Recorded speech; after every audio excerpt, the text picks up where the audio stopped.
श्री हरि भक्ति आस्था में हम श्रीमद् भगवद गीता के अध्याय 4 श्लोक 1 से 14 के हिंदी अर्थ को सुनेंगे।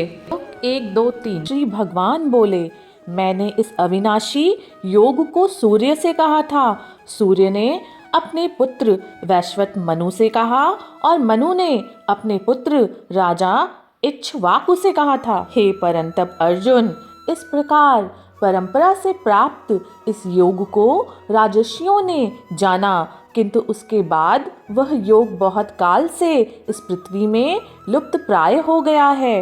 हे अर्जुन, तू मेरा भक्त और प्रिय सखा है, इसीलिए वही यह पुरातन योग आज मैंने तुझको कहा है, क्योंकि यह बड़ा ही उत्तम रहस्य है, अर्थात गुप्त रखने योग्य विषय है। श्लोक 4, 5, 6। अर्जुन बोले, आपका जन्म तो अर्वाचीन अभी हाल का है और सूर्य का जन्म बहुत पुराना है, अर्थात कल्प के आदि में हो चुका था। तब मैं इस बात को कैसे समझूं माधव कि आपने ही कल्प के आदि में सूर्य से यह योग कहा था। श्री भगवान बोले, हे परतप अर्जुन, मेरे और तेरे बहुत से जन्म हो चुके हैं, उन सबको तू नहीं जानता, किंतु मैं जानता हूँ। मैं अजन्मा और अविनाशी स्वरूप होते हुए भी तथा समस्त प्राणियों का ईश्वर होते हुए भी अपनी प्रकृति को अधीन करके अपनी योग माया से प्रकट होता हूँ। श्लोक 7, 8, 9। हे भारत, जब जब धर्म की हानि और अधर्म की वृद्धि होती है, तब तब ही मैं अपने स्वरूप को रचता हूँ, अर्थात साकार रूप से लोगों के सम्मुख प्रकट होता हूँ।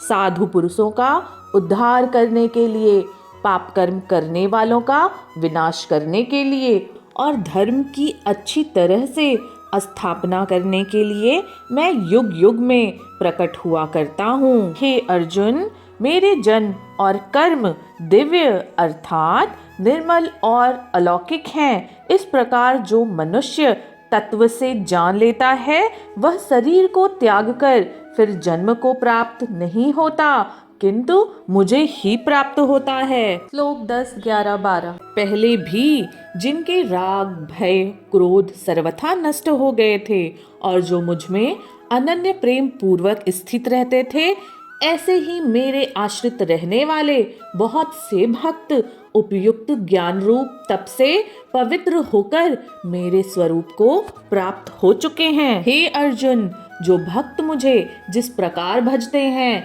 मैं भी उनको उसी प्रकार भजता हूँ, क्योंकि सभी मनुष्य सब प्रकार से मेरे ही मार्ग का अनुसरण करते हैं। इस मनुष्य लोक में कर्मों के फल को चाहने वाले लोग देवताओं का पूजन किया करते हैं, क्योंकि उनको कर्मों से उत्पन्न होने वाली सिद्धि शीघ्र मिल जाती है।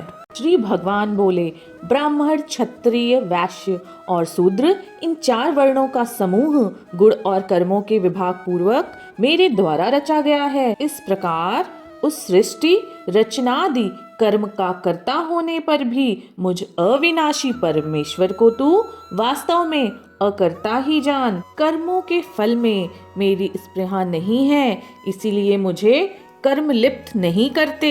इस प्रकार जो मुझे तत्व से जान लेता है, वह कभी भी कर्मों से नहीं बंधता